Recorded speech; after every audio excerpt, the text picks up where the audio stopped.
क्या है सही, अपने मकान में शिफ्ट हो जाना या किराए के मकान पे रहना। तो जी हाँ दोस्तों, इसी टॉपिक के बारे में आज इस वीडियो में पूर्ण रूप से चर्चा करने वाले हैं। तो बने रहिएगा इस वीडियो में, पूरा वीडियो जरूर देखिएगा और लाइक करिएगा। चैनल पर नए हैं तो सब्सक्राइब जरूर करिएगा। चलते हैं इस वीडियो में। तो दोस्तों, बहुत सारे एक्सपर्ट्स का, बहुत सारे महापंडितों का मानना है कि इंसान को अपने मकान में शिफ्ट हो जाना चाहिए और हर कोई ये मानता है, क्योंकि लाइफ में 3 ऐसी नेसेसिटीज होती हैं जो बहुत ही इंपॉर्टेंट होती हैं। जैसे कि पहला नंबर 1 होता है रोटी, दूसरा होता है कपड़ा और तीसरा मोस्ट इम्पॉर्टेंट हर इंसान की लाइफ में वो सबसे अवेटेड होता है, वो होता है मकान। तो दोस्तों, हर किसी का ख्वाहिश होती है, हर किसी की ख्वाहिश होती है कि वो अपने मकान में शिफ्ट हो। तो जब हम किसी शहर में जाते हैं और वहाँ अपने मकान में शिफ्ट होने की बात करते हैं तो सबसे पहले हमारे दिमाग में आता है कि हम किसी अपार्टमेंट मतलब फ्लैट में शिफ्ट हो जाएं। फ्लैट परचेज करना ज़्यादा आसान होता है और ज़्यादा अट्रैक्टिव होता है, plus security point of view से भी काफ़ी अच्छा होता है। लेकिन दूसरे प्रोस्पेक्ट में मैं देखता हूँ कि बहुत सारे लोग हैं जो प्रेफर करते हैं एक लैंड परचेज करते हैं और कुछ और दिन तक रेंट पर रहना प्रेफर करते हैं। तो हो सकता है उनका एक डिसीजन काफ़ी समझदारी भरा डिसीजन हो, और मैं भी यही मानता हूँ कि फ्लैट में शिफ्ट करने से अच्छा है कि आप कुछ दिन और रेंट पे रह लें और एक अपनी लैंड परचेज करके अपने हिसाब से अपनी डिज़ाइन का मकान बना के उसमें शिफ्ट हो जाएं। क्योंकि इसमें 2 चीज़ें आती हैं।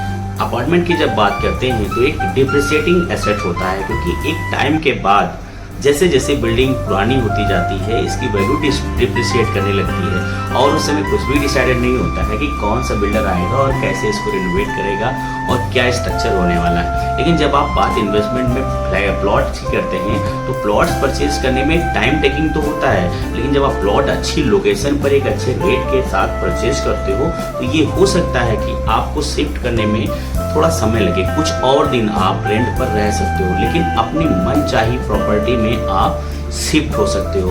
और ये जो प्रॉपर्टी आप प्लॉट्स परचेज करके उसमें मकान बना के शिफ्ट होना जा रहे हो, ये एक प्रॉपर्टी में इन्वेस्टमेंट ही नहीं है, ये पीढ़ी दर पीढ़ी ये कंटिन्यू बनी रहती है। तो जैसे कि दोस्तों, आप प्लॉट में मकान बना के शिफ्ट होने जाते हो तो अपनी यूज वाली जगह में खुद को शिफ्ट कर सकते हो और बाकी के बचे फ्लोर्स पे उसको रेंट आउट करके एक अच्छी इनकम भी जनरेट कर सकते हो। तो ये दोस्तों बहुत बड़ा डिफरेंस होता है जब आप फ्लैट के बारे में सोचते हैं और या फ्लैट के बारे में सोचते हैं।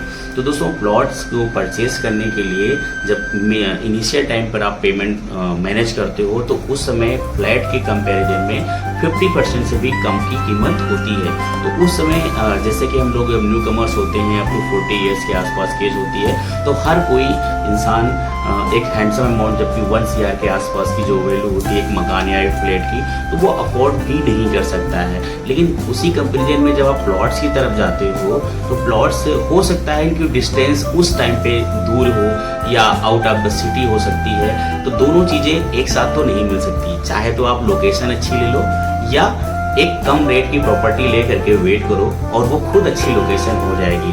तो अगर आप न्यू कमर्स हैं और फर्स्ट इन्वेस्टमेंट कर रहे हैं और रेंटेड प्रॉपर्टी से अपनी ओन प्रॉपर्टी में शिफ्ट करने जा रहे हैं, तो मेरे पॉइंट ऑफ व्यू से सबसे पहले आपको प्लॉट की तरफ जाना चाहिए, जहाँ ज़मीन भी आपकी होगी और छत भी आपकी होगी, और हर छत, क्योंकि छत के बाद छत होती है और हर छत जो है आपको रेंटेड इनकम भी प्रोवाइड कराएगी। तो दोस्तों, वीडियो कैसी लगी आपको? अगर अच्छी लगी हो तो लाइक करिएगा, चैनल पर नए तो सब्सक्राइब जरूर करिएगा और वीडियो देखने के लिए आपका बहुत बहुत धन्यवाद।